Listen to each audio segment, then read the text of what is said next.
Alors, Bézat Hashem, le Zohar de ce matin, Parashat Kedoshim, Rabbi Shimon Amar, Keti vatem adevekim bashem chaim kulechem ayom. Ceux qui se collent à Hashem, ceux qui se rapprochent à Hashem, chaim kulechem ayom. De quoi on parle?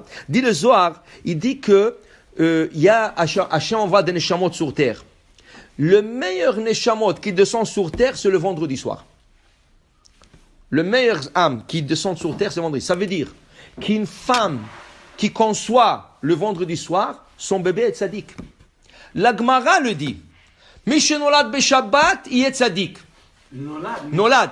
Mais, très probable, s'il est conçu Shabbat, il va être né Shabbat. C'est pour ça que la Gemara dit que tzaddikim rishonim lo hayum shamshim mitotem elam yom revi vaelach, de mercredi et plus tôt. Pourquoi? Parce qu'ils voulaient avoir des tzaddik. Alors le Zohar il te dit biyom Shabbat, le vendredi soir, quand Shabbat il rentre déjà, on est mekudashim. Nous on se sanctifie.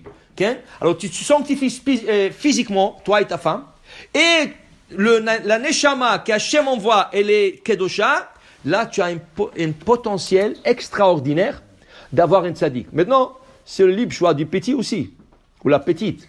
Et ils vont choisir d'être tzaddik ou pas. Mais ils ont à 100% le potentiel d'être des tzaddikim. C'est des neshamot de tzaddikim. Has v'shalom, tu peux avoir le contraire aussi. Le contraire, c'est, il y a des moments où Hachem envoie des neshamot de reshaim. Par exemple, en Europe, il disait que la femme, il ne faut pas qu'elle aille au mikvé le 24 décembre. Le 24 décembre au soir, il ne faut pas que la femme aille au mikvé. Pourquoi? C'est la fête de Goïm. Okay? Et ils disent que... Non. Le 24 décembre, le jour que ça tombe.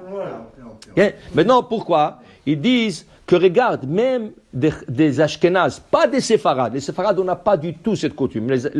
Les Ashkénazes n'apprennent pas la Torah.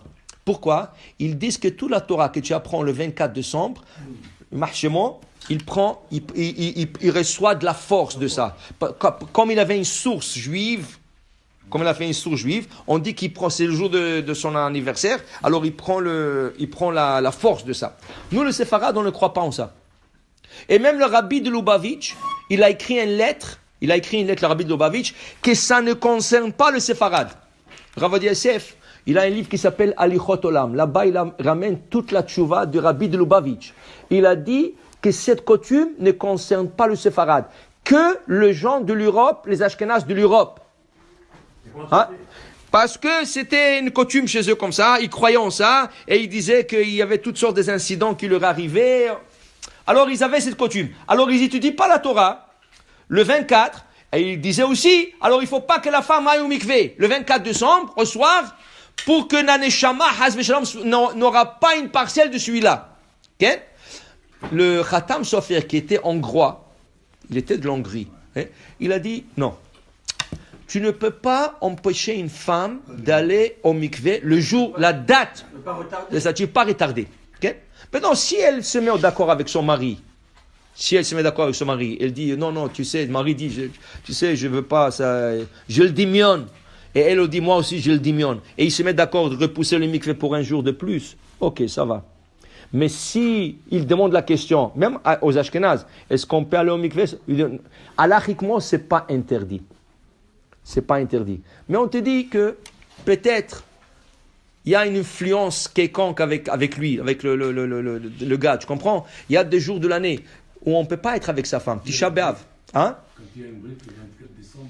Oui, tu fais tout normal. Est-ce que tu ne vas pas faire de brachot? Est-ce que tu manges? Tu vas pas faire de brachot? Mais ils disent que lui, il se nourrit de la Torah d'Israël. De la Torah. Pas des mitzvot. De la Torah d'Israël. Quand tu apprends de la Torah, le soir, jusqu'à minuit, hein? Même eux, les Ashkénazes, c'est jusqu'à minuit, pas plus. Le 24 décembre, de la tombée de la nuit jusqu'à minuit, ils apprennent pas la Torah. Vous savez qu'est-ce qu'ils font? Ils jouent de chèques. Tous les grands rebbés, ils jouent les chèques le soir. Ils n'étudient pas. Al-Kol Panim, il y a des moments de l'année où c'est pas bon d'être avec sa femme parce que le neshamot qui descend, par exemple Tisha B'Av, d'abord le mikvé est fermé, mais on va dire que ta femme est pure. Tu peux pas être avec elle Tisha B'Av. C'est assourd. Qui pour Bechlal, c'est assourd. Okay? Alors il y a des moments où c'est assourd d'être avec sa femme parce que le neshamot qui vont être conçu, ce moment-là, c'est des Rechaim. Et tu vas pas, tu sais, le plus grand souci d'un père que le fils ne va pas dans le bon chemin, ou c'est un rachat, ou c'est quelqu'un qui est contre la Torah, un gauchiste. Pas savoir. Pourquoi tu as besoin de ça? Tu vas avoir un gauchiste. Tu as besoin d'un tzaddik. Tu n'as pas besoin. Une seconde. Alors, pour te dire, il dit le Zohar ici, alors, Besha'ata de Ra'ava, Ishtakach ou Birchata Damnat. Vendredi soir, c'est un moment propice et la bracha se trouve. Alors, le neshamot qui descend le vendredi soir, c'est des tzaddikim. Les enfants, que ce soit un garçon ou une fille, c'est pas important. Le garçon plus encore, mais garçon et fille. Si la femme a conçu le vendredi, ça c'est pas quelque chose que tu peux contrôler. Ça se contrôle pas. Mais s'il est tombé enceinte de ça, dit Rabbi Shimon Bar Yochai, sache que le bébé, ça va être un tzaddik. Hein? Baruch Adonai Le'olam, Amen ve Amen.